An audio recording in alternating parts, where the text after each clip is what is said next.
Thank you very much. It's a great honor on a beautiful day in the Rose Garden. Please sit. Thank you. To ensure that all resources of the federal government are focused on the arriving storm, I have decided to send our Vice President Mike Pence to Poland this weekend in my place. It's something very important for me to be here. The storm looks like it could be a very, very big one indeed.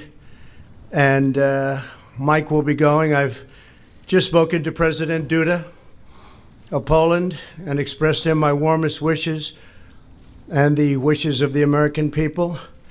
Our highest priority is the safety and security of the people in the path of the hurricane, and I will be rescheduling my trip to Poland in the near future. We're gathered here in the Rose Garden to establish the United States Space Command. It's a big deal.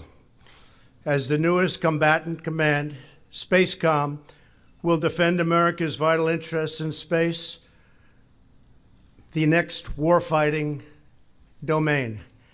And I think that's pretty obvious to everybody. It's all about space. We're joined by Vice President Mike Pence, Secretary of Defense Dr. Mark Esper, Acting Director of National Intelligence Joe McGuire, Acting Secretary of the Army Ryan McCarthy, Acting Secretary of the Air Force Matt Donovan, Chairman of the Joint Chiefs of Staff General Joseph Dunford, and Congressman Mike Turner. We're especially grateful to welcome the new leader of SpaceCom, General Jay Raymond, highly respected man within the military, joined this afternoon by his wife, Molly. Thank you. Thank you, Molly. Congratulations, Molly. It's great. Their wonderful family and several of their friends. General Raymond, congratulations. So important. I know he's going to do a fantastic job. Thank you very much.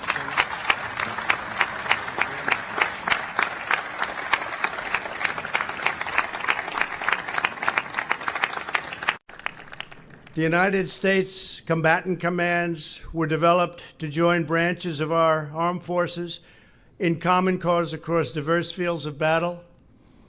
Each of the United States military's combatant commands has an area of responsibility, from CENTCOM, which oversees our mission in the Middle East, to our most recent CYBERCOM, which we established just last year to protect Americans from the most advanced cyber threats, and also to create very, very severe and powerful offensive threats should we need them.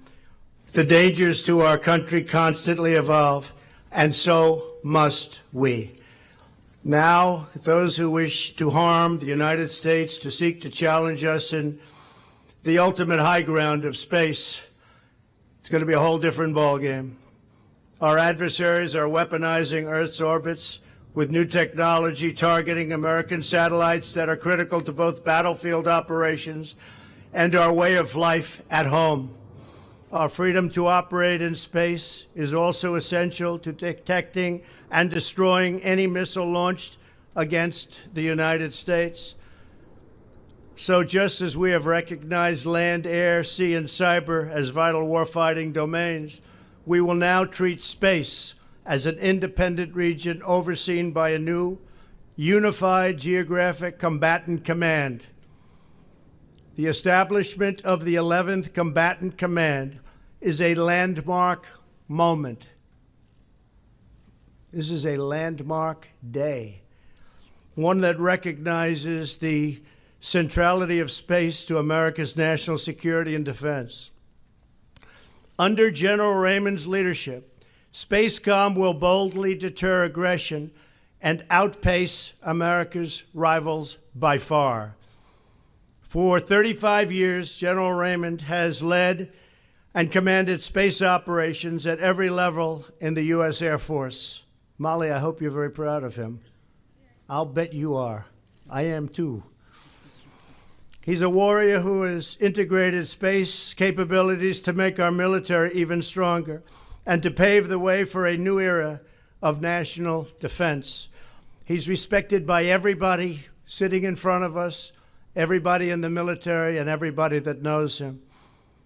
Spacecom will soon be followed, very importantly, by the establishment of the United States Space Force as the sixth branch of the United States Armed Forces.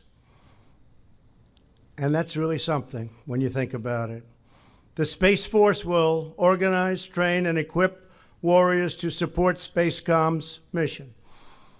With today's action, we open another great chapter in the extraordinary history of the United States military. Spacecom will ensure that America's dominance in space is never questioned and never threatened, because we know the best way to prevent conflict is to prepare for victory. From our nation's first days, America's military blazed the trails and crossed the frontiers that secured our nation's future. No adversary on earth will ever match the awesome courage, skill, and might of American armed forces. Today, we salute the heroic men and women who will serve in Spacecom and keep America's horizons forever bright and forever free.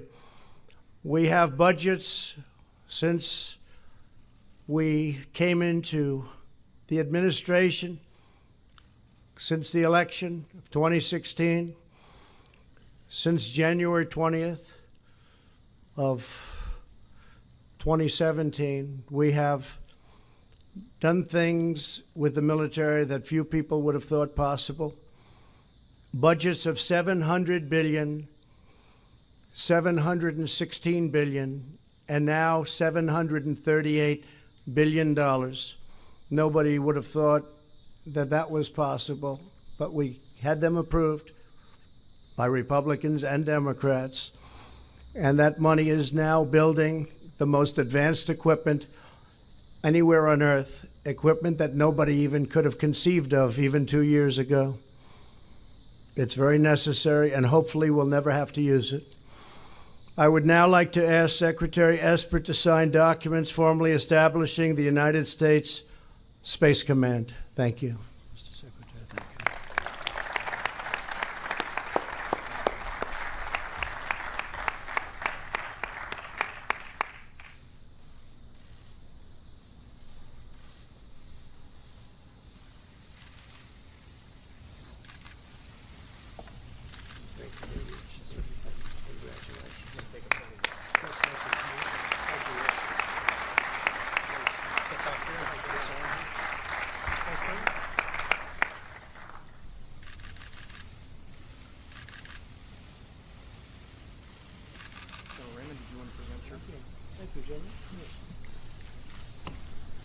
Good afternoon. Mr. President, thank you for hosting us today. In doing so, you honor the airmen, sailors, soldiers, and Marines that secure our high ground for our nation. On behalf of those men and women, we'd like to present you with a small memento that reads, United States Space Command Establishment, 29 August 2019. On behalf of the space warfighters, thank you for your leadership. Thank you, Mr. President. Really appreciate it. That's a big one.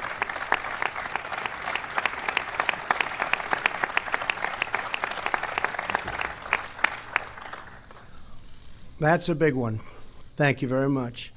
I'd now like to invite Chief Master Sergeant Roger Toberman to the stage to unfurl the flag of the United States Space Command. Thank you very much.